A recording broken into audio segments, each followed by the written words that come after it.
Welcome to number 4, season 2, the Ricky Gervais Show, with me, Ricky Gervais, Stephen Merchant. Hello. And Karl Pilkington. Right. Now, there's a lot of talk, Karl, that I bully you. Okay? You know, it's for your own good. I'm trying to train you, aren't I? Mm. Do you know what I mean? Because, and no disrespect, okay, you are what I would call a stupid idiot.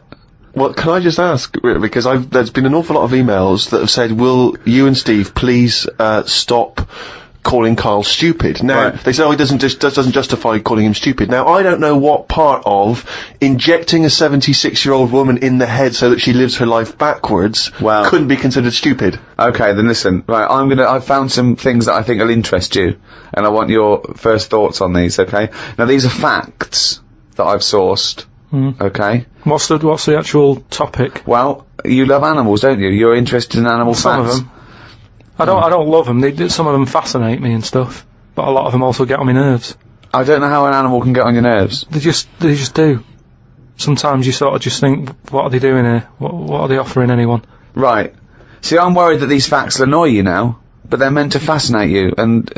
Okay. No, I think anything's good as long as it gets you thinking. It doesn't matter what opinion you have of something. Yeah. But as long as it gets a reaction. Okay, then, here you go. There's a frog, Karl, just a little frog, a poison arrow frog, that contains enough poison to kill over 1,000 human beings. Why is it that annoyed? It's not annoyed. Well, why is it going about killing 1,000 people? No, it has the potential to. It has enough poison, it has enough toxin in it that could kill 1,000 human beings. But does it need that? Whereabouts is this? Where's it living? In the rainforest, I think. And does it need that sort of power? Is it in that much? Is it getting threatened a lot? Is what I mean. Well, no, because it's saying don't come near me, and it shows it with its colours. It's got the colours that say it doesn't want to be eaten. It doesn't want people to chew a bit, right, and go, oh, I'm an idiot. It's saying, look at my colours, don't eat me. You don't want to come near me. But then why give it bright colours? Because now it's standing out. Yeah, and it's going, don't eat me. Yeah, but make it a colour that fits in, like camouflage. Why make it orange? Of course it's going to stand out, and then they'll attack it, and then it'll turn around and bite them and kill 1,000 men or whatever. No, it doesn't bite. It's the fact that if you were to eat it, you would die. Yeah, but who's going to eat it? Well, things that eat frogs. The French. And they go, sacre bleu! You have killed me and 999 of my friends. But why is everything, like, surviving like this, though? I thought it was all about survival of the fittest, not the one who looks the hardest. Well, but survival of the fittest is whether you're chosen or not by nature. No, but I'd survive if I could go about killing 1,000 men at one bite. It's not fair. It doesn't bite. It's well, whatever, if it licks you or whatever. But no, not if it licks you. If you lick it. Well, I'm not going to lick it. It's not going to happen. I will not be licking a frog. So it's of no danger to me. So I could still kill it, and there's no chance, at no point am I going to lick a little frog's head. Not when it's alive or when it's dead.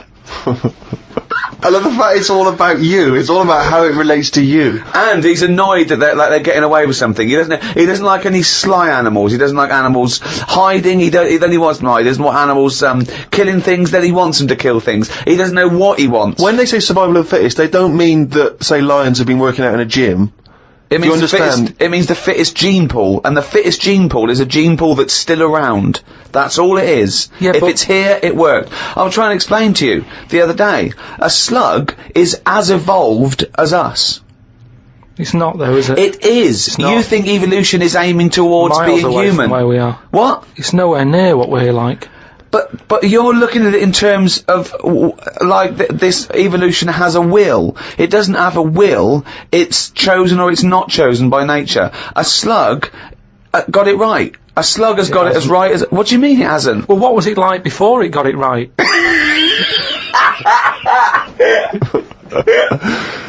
But I think you think, Carl, that evolution is moving towards some kind of super being. Perhaps we're like the most advanced so far, but that one day we'll also have wings. I agree with and that. Superman type powers. No, but something can happen in nature. There could be something like, there could be less light, there could be more light, there could be meteor storms, there could be something that happen in nature, right? An external force, which means the paradigm goes back to naught. So then something that very unlikely would be the last thing to survive. There could, we don't know what's going to happen. I still don't think you've got the concept. It's one of the simplest concepts. It's one of the simplest models. This is why Darwin's a genius. But you think that everything, slugs, cats, are all somehow, their ambition is to be like us, to be human, or to have the attributes like us, that they can speak, they can talk, they can think, they can act. Only because they don't. Yeah, but I only think that because when you see people with these pets, lizards, cats, whatever, they treat them like the humans. So I think if you do that enough times, they're going to start getting familiar with certain... Planet of the Apes. No, yeah. I'm talking, say like you with your cat, the way you talk to it, you give it a little cheeky massage and that when it's stressed out. No, you made that up that it was stressed out. I'm just playing with my cat, right? If anything, the cat is to de-stress me. So you're talking to your cat, Rick. Is it answering back much? How are the conversations going with your cat? Well, I have more intelligent conversations with my cat than I do with him. Yeah, here's one, right? When my gran died, right, she had this rubbish dog, right, and that's all we got left. It's like this little poodle. It was rubbish, right? Right. It was called Fluffy. And, like, my gran looked after it in a way that it was treated like a human. Do you know what I mean? Had a little coat on when it went out and all that. Anyway, so she died. We get left it. My dad's like, oh, bloody hell, right? Before you know it only took about a month. It was a wreck. Because we weren't sort of bathing it the way she bathed it. We let it out. If it wanted to go out. It got covered in oil. It used to go under the car and everything. So it went from looking like this fluffy, poodle to just being a bit of a wreck. He got hit by a car, it ran sideways like a crab and all that. In the course of how long? A month? Probably about two months or something. Yeah. Now, so it went from being over-treated to just being treated like a dog. Yeah, but a dog isn't, is not a indigenous species anywhere. We sort of bred those from, jackals and wolves. Is change it, take away the dog thing, give someone a frog, and they'll still overdo it. They'll be trying to treat it like, if you had a frog, I mean that lizard thing you've got, salamander, it's still sort of treated as part of the family, even though it's not. How is it treated as part of the family? Just the way, it's looked after, that big area that it's got to itself. We stick it in a case and feed it a cricket now and again. How is that like one of the family? It doesn't matter because it's in your flat. It is in Carl's family. It's in your flat, innit, and it's sat in that corner. I just mean, as time goes on, things get educated as they get older. How old's that lizard? You don't. How old is it? About 15 years old. Right. Now, it knows more now than it did when you got it, because it's been in those surroundings, it's had its eye on things. Well, no, what do you think it knows? What do you mean it knows more now? They act on instinct. What does it learn? It knows when it hears the noise of a plastic case being unwrapped that a cricket's going to fall down any second. That's all it knows. Yeah, but it didn't know that in the jungle. So it's already one up. What else has it learned? Well, I mean, it's 15, so presumably it listens to a lot of Linkin Park, goes on the internet a lot. No, but do you know what I mean? You've already proved your point. It's like that fella who kept hitting the dog on the head with a stick. Right, Pavlov, at no point did he hit a dog on the head with a stick. But he kept doing it, and eventually the dog went, I'm sick of this, and wandered off, didn't it? Pavlov there. Brilliant. Why didn't you write up his experiments? Because he did it a little bit different to that. I love that. Do you know what I'd like to do? A programme where you paraphrase someone's theory. So Pavlov's first. We could do Freud. Give us, what do you know about Sigmund Freud, the father of psychoanalysis? Right, come on in. I don't know anything on him. Well, look him up. Educating Carl. That's your next week, right? Let's do another podcast next week. Then they'll get an extra one free, the people who paid for it, right? We're going to hear about Sigmund Freud, okay? Here's an interesting fact. If the frog annoyed you, this might annoy you. A blind chameleon will still change colour to match its surroundings. You're aware that the chameleon can... Yeah, whatever it sits on. Yeah. But then what happens when you put one of them on a mirror? No, does it get stressed out, or what's it copying? Well, it probably doesn't need to copy anything, because it looks at itself and it goes, oh, look, looks like that. It's brilliant. God, that was fast. That's the fastest I've ever done that. That is brilliant.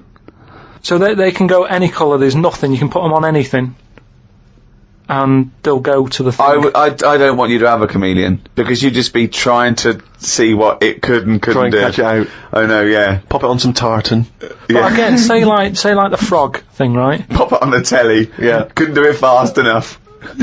Why does the chameleon need that skill of copying a colour?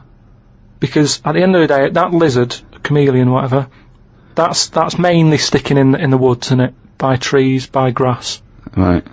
Why can't it just stay green? That's all it needs. Those colour changes are only for camouflage, aren't they? I don't know. Some of them are for attraction. Some of them to show moods, anger. No, but I just think we're encouraging them. You see, maybe this is evolution or whatever, but at the end of the day, because they can change colour, they're wandering out of their area. They can be wandering about, through a car park and everything, just because they'll go, well, I don't want to get seen, change the colour of concrete.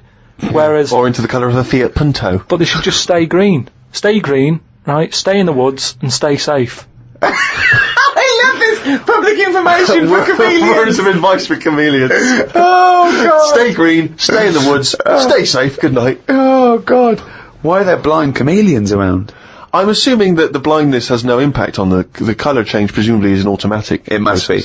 But then that's not going to wander about much anyway, is it? If it's blind, it'll probably stay where it is. So it doesn't need to keep changing. If you know what I mean. I don't know what you mean now. I never do, though. Right. The only time a turkey whistles is when it panics.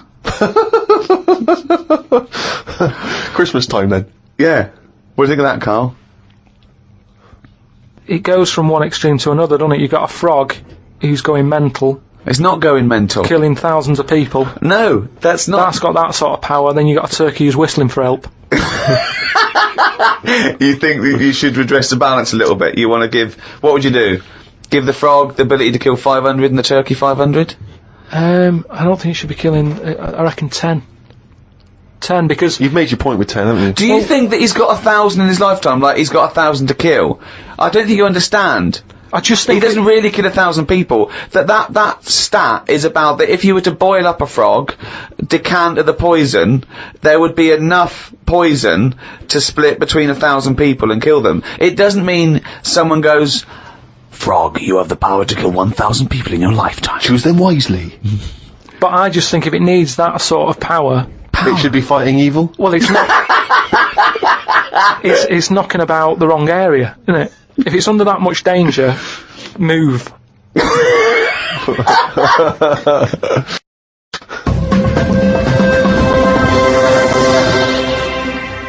As ever, thanks very much indeed for all of your emails, podcast@rickygervais.com.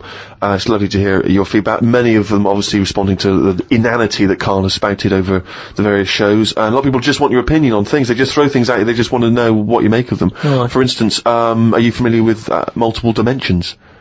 The idea of multiple dimensions? Go on. Well, there are theories which state that we are just in one of an infinite number of dimensions. And in all of those other dimensions, every possible variation that you could imagine exists. So there is a Karl in one of those other dimensions that's both man and woman. There is a Karl that's got hair. There is a Karl that's got a penis growing out of his face. There is every conceivable Karl. And this is a scientific theory, not science fiction. It's a scientific theory. Is it a planet? No, it's a multiple dimension. It's another dimension that exists in parallel with the dimension we are living in now. So we're living in our dimension, and right next to us, intangible, unable to communicate with it or touch it or interact with it. So there I'm are still multiple doing dimensions. what I'm doing now, but I'd be sat here with a knob on my head. Exactly. Exactly the same life. Exactly the same life, but with the knob on the head. Now, because there's an infinite number of dimensions, there's another one where you're not doing this. You're sat there with a knob on your head, but you're talking French. Why is this happening? There is one, Carl, and this is a fact, that you're talking French with a knob in your mouth. Exactly. And no one can make his head or tail of what you're saying. No, because it's pigeon French anyway. Exactly. But who came up with this? Well, it's because there are phenomenons that happen at the subatomic level that people are explaining as being that, for instance, atoms or very, very small molecules are disappearing and reappearing. And people are saying... The fact that when he tried to dissect this theory, he said very, very small molecules. Well, yeah, okay. Atoms, neutrons... And is there anything that we look at on this planet that we go, that's weird, but it would fit in normal in another dimension? It's just so happens. I think no, but say like the Elephant Man. Yeah. Was he alright, but he was just in the wrong dimension? I love this. Well, it's an interesting thought. I mean, of course, there is one dimension that where you are the ruler of the world, and everyone thinks you are a genius. Yeah. I'd hate that though. I just don't understand why we're worrying about this, though. No, nor do I. Well, we're not worrying about it. Well, they are, because scientists and that sat in a room somewhere going, what's going on? What's happening in the other dimension? But we can't get to it, can we? So that's why I don't worry about it. I agree with Karl. It's largely pointless. It's academic. It's like when a person does philosophy, and the first lecture he ever goes to, he comes out and he goes in the student union. He goes up to someone who's doing English or science and goes, "Oh, right, mate, that table's not there." They go, "What?" They go, "The table's not there." He goes, "What? How do you notice?" They go, "What? What are you talking about? The table's not there." They go, "Isn't it there? Can you feel that? Is it there or not?" And his beret falls off. Yeah. It doesn't. It's not a big chat up line as well when you've got a little bit of philosophy and you try to spout off. Because of course I told you before, haven't I, when I was doing a school play and there was a girl and I was trying to crack onto her, but I was going through my sort of, fifth form phase of sort of reading Catherine the Rye and all the rest of it, rebelling against the system, and I thought, well, she's gonna find me appealing if she realises how smart I am. So Can I just ask you one thing? Yeah. Is this before or after the phase when you thought a bow tie would sort you out? This was before the bow tie phase. Yeah. There was a phase, I should say, for new listeners, where I, for about 6 months, wore a bow tie because I thought it made me look sort of like I was from a Jeeves and Wooster book. And I thought that was very urbane and sophisticated. But, we're doing the school play, and, there was one point where everyone was hanging out in one of the rooms, music rooms, getting changed, joking, laughing, cracking onto each other, right? I was sat in the room next door, empty room, on my own, right? Reading Zen and the Art of Motorcycle Maintenance, the, sort of, kind of, populist philosophy book from the 70s. Just sat reading that, in the hope that she would, walk in the room, see me, think, my God, he's obviously wise, and presumably, get off with me. Must have sat there for about an hour and a half before anyone came in. And, she came in eventually, and, I thought, ding dong, this is it. She came in and said, "Have you seen Martin Wells?" I said, "I think he might be next door." She disappeared again. I gave another 15 minutes on the hope that she'd come back. She didn't. I went in the next room. She was getting off with Martin Wells. Oh no. Because he'd been dancing around with no trousers on. So, all I'll say is, there's a valuable lesson learned. I think this was the same girl. I was at a party once, and I was with this girl, I was trying to impress her, and someone lit some joss sticks. Just gonna give it a kind of hippie vibe, right? And I didn't know what joss sticks were. I thought they were some kind of drug, like cannabis.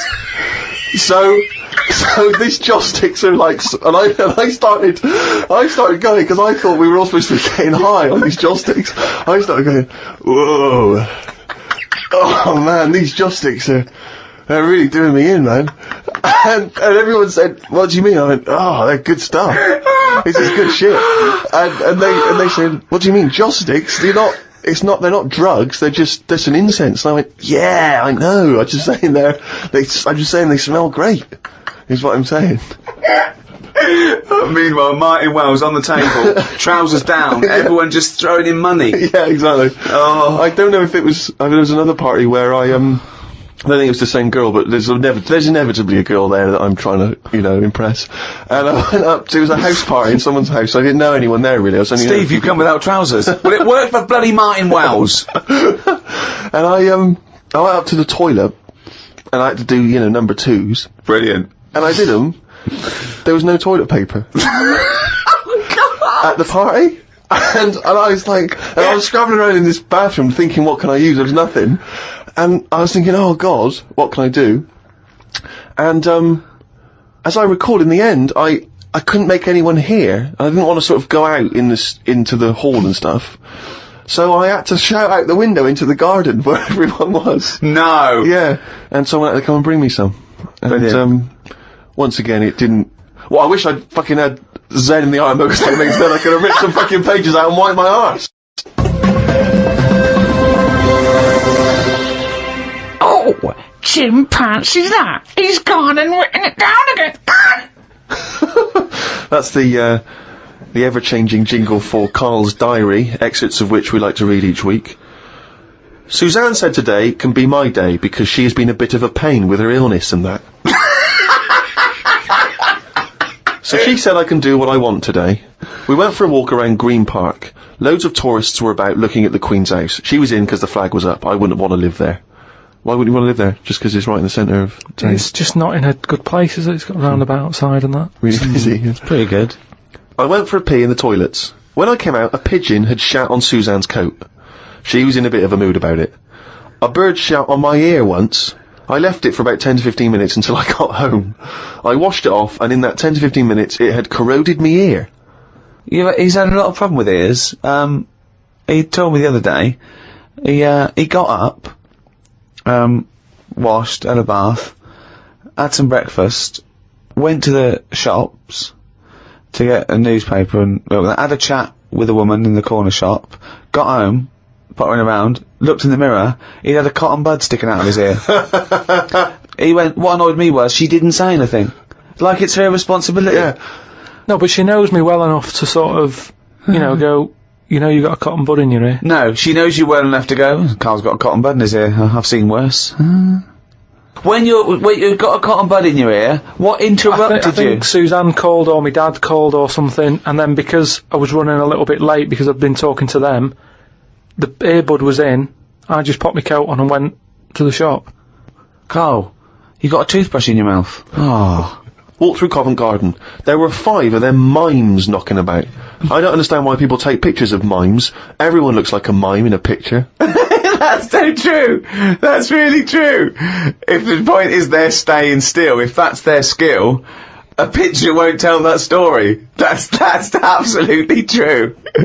My dad took the cat to be put down today because it kept bumping into things since losing its sight. My mum said she's not going to get another one. She said the parrot is looking worried as it's seen the budgie and the cat go in the space of 3 months. Your mum said the parrot's looking worried. What happened to the cat then? It gets into a lot of fights. It lost one eye, and then it got into another fight and lost another. Oh, and it was just walking around bumping into stuff. The vet sort of said, we can do stuff to keep it alive and all that, but it's a bit out of order, isn't it? Because it costs a fortune, they shouldn't tell you. But Mum and Dad can't afford to have eyes put on it and stuff. No, you can't have eyes put on a cat anyway. No, but they said, we can do something here. We can have its eyes sorted out. But I don't think you should be allowed cats. Why? Not the Pilkington family. Why not? Well, they have keep good dying. lives. Yeah, I know, but they have good lives whilst they're still knocking about. It's just that we get through them. It's a good job you're not going to have kids. Oh, God almighty. I can't believe it. The cat that kept throwing up.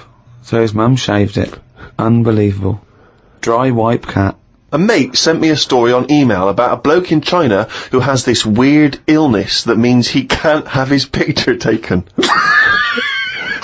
That's not the weird bit. If he tries, his body doesn't appear in the photo. Don't talk shit! He has had group pictures taken and everyone appeared apart from him. Don't talk shit! The That's story bollocks. had a picture next to it of a family photo and it said he was stood at the back, but you couldn't see him. Right, he wasn't in the picture. He was in the picture. No, he wasn't in the picture. I've done loads of tests and stuff. No, on him. I haven't done loads of tests. This is bollocks. There's no way this is scientifically possible. What's his Yeah, now he's wanted. Just a white bit of paper up on the police wall. Have you seen this man? What man? If you see him, tell us. You're talking shit. Suzanne watched the film You've Got Mail tonight for about the 14th time. I don't think you could properly fancy someone without seeing them, unless you're blind. I think it's odd when blind people have affairs. Why is that odd? Just because most stuff is based on looks, isn't it? So you think once they've found someone, they're happy with them, stick with them. But no, it's not true. Most things are based on looks. What I mean is when you first like meet someone and that. Well, initially it's only looks because you don't know them. So that's what I'm saying. But that's a ridiculous thing to say, isn't it? Well, no, it's just what I think. I'm not saying that's like fact or anything. I'm just thinking if you're blind, why mess about? You're still basing on it if it's only looks that people find. What? Yeah, I'm just saying. So why is a blind person messing about having an affair? Because I'm saying that presumably that blind person isn't basing anything on looks. Alright, I mean, maybe that's not, I mean more like... Do you want me to cross it out? Shall I cross it out? It's just the same way, I think I put how, people, I read something in a Sunday paper once with some bloke who was going out with some woman, he ended up going out with a sister who was a twin. If you're gonna have a change, have a change.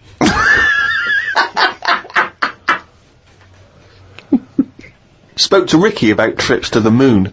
He was up for going just to see what the world looks like. I came up with the idea of a giant mirror on the moon that would reflect the world back. He had a few questions, but I had the answers. Yeah. He changed the subject, I won. Right. My first question was, how would you get it up there? He said bit by bit. That'd be a good mirror then, wouldn't it? I said, how big would it be? He went, you'd still need a telescope. I said, how would you get it on the right side of the moon, always facing the right? He went, what? He went, does the moon move then? I went, yes. And if we don't like the mirror on the moon, we can always wallpaper over it. It's Suzanne's birthday tomorrow, so I've got to get her something. I sometimes think it would be best if we didn't celebrate birthdays. I think people would live a bit longer if they didn't know how old they were. Age puts restrictions on things. She said something about wanting one of them posh badges to put on her coat. I will look for one later. I love the fact that around the time that you've got to buy Suzanne her birthday present, you think that birthday presents are a bad idea. Got up early, it's Suzanne's birthday, gave her the card and present. She was well happy with her posh badge. She wore it to work. It's quite nice to hear a moment where she was actually happy for once in your company.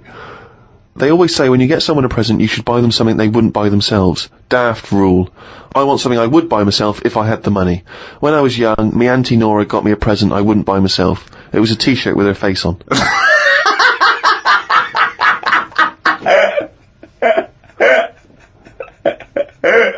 Looked at what's been going on in the world. Someone has found some people who live in an old town somewhere where they are so old-fashioned they still walk on all fours. There is a picture of them and they use shoes on their hands. That's not old-fashioned. Why is that old-fashioned? That's some kind of regressive evolution. Yeah, really old-fashioned. Yeah. It's not true, is it? It is true.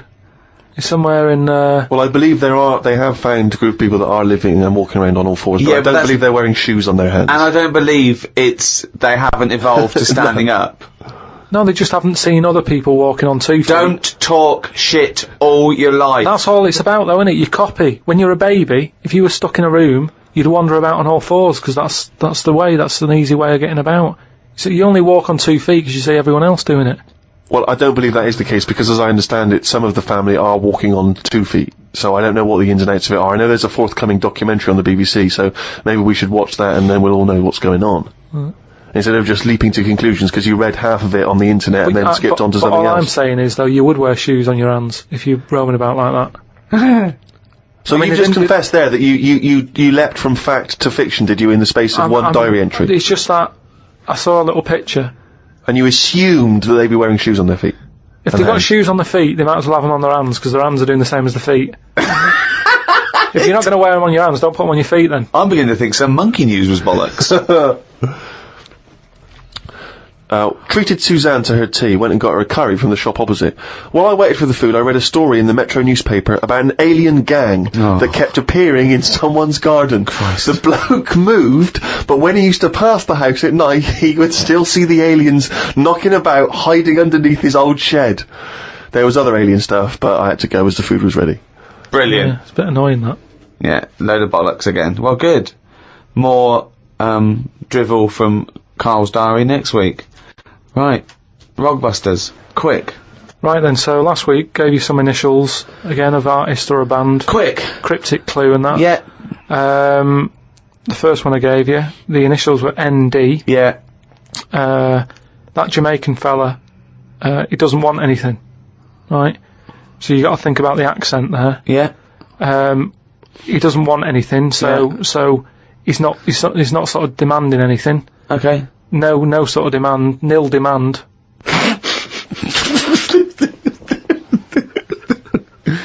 Nil demand. So it's like Neil Diamond. They'd say Neil Diamond, please. No, Can I have some Neil Diamond? No, Right. nil demand. But just now it was all to do with I've got no demands. Now it's a Jamaican person going in and asking for Neil Diamond in a Jamaican voice. Yeah, I know, but it's a cryptic clue, innit? Doesn't work. The second one was, the initial was E. I asked them to pass me the ball by using their head. What do you do if you chuck someone a ball? They head it back. Edit back, yeah. They head it back. So you'd say, edit to us. Editors. That's editors. What is it? Is it It's a band that are No, there's quite a band good at the called moment. The Editors, but there's no band called Editus. Editus? What's that? Is it Greek? Is it a Greek band? Again, cryptic. Just you got to No, think again, cryptic. bollocks. Then the last one, TR was the initials. Yeah. The cryptic clue. He's got the woolly ones, but I've got the ones that run and charge at you. Go on. What I forgot? Dunno. Well- Sheep. Something to do with sheep. Right, something to do with sheep. They're the woolly ones. Yeah. What are the ones that run and charge at you? Oh, they're woolly as well. No, The but rams. not as woolly. The rams, right? Yeah, the ram ones, right? If you write that down, No, What's you're not even that? write it down. It's that's a. Ramones. The Ram ones. The No, ram but ones. it's how you say it, isn't it? It's not because it's not. No, it sort of changes about a bit, just cryptic. But your understanding of the cryptic. word cryptic is Yeah. it can be anything. What am I thinking? Cryptic. Cryptic clues in a crossword have a logic to them. That's why people are able to answer them. Well done to Neil Fennon, who's in Canada. Well, I just He's don't know all what that American. says about Neil. Bollocks. This. Right. Do the next week's one. Right then. Just get it over with. We got to stop this. Monkey News is coming back. No, it's not coming back. There's nothing going on. We're not doing it. Right, SC are the initials of the artist of the band. Go on. SC. The cryptic clue. Just stop saying cryptic because it's not. The clue is, I went into the restaurant on Monday, Tuesday, Wednesday, Thursday and Friday, and the fella making the food was there each time. Right? SC are the initials. I went into the restaurant on Monday, Tuesday, Wednesday, Thursday, Friday, Saturday and Sunday if you want. The fella making the food, he was there each time. So you changed it. Was he there? SC. Was he there Saturday and Sunday or not? He can be if you want. I'm just saying he's there a lot. Oh, this Work it out, SC. this is like pulling I'm teeth. trying to hurry it up. And the second one, go into that woman's store and rip her off. Right? Right. That's C. Okay. C. Go into that woman's store and rip her off. Okay. If you're going to do that. Oh, don't mumble at the end of it. Go on. Just do the clue. And the last one, the initial E, Last one ever. you have had a go at laying down a track, but it ain't perfect, right? So you're sort of making a track. No, Like just you- do the clue. You're making a track. You What, had a go at give us laying the it down, clue. Don't but it just ain't talk perfect. around it. Right, the initial is E. E. What's the clue? You have had a go at laying down the track, but it ain't perfect. Fine. A music track. Yeah. Well, no, but no. You can't. No, these people can't ask questions. Well, I can. Oh So God. send them in, podcast@rickygervais.com. Right, that's the end of another Ricky Gervais show. Oh, thank God for that. Another one next week. We've got to give value for money because Oh. this is shit. So we've got to. What we do is because this is such dreadful bollocks, we're giving more of it. Yes, that's lucky Teacher. them. Yeah. So it's cheerio from me, Ricky Gervais, Stephen Merchant, Bye. and Karl Pilkington.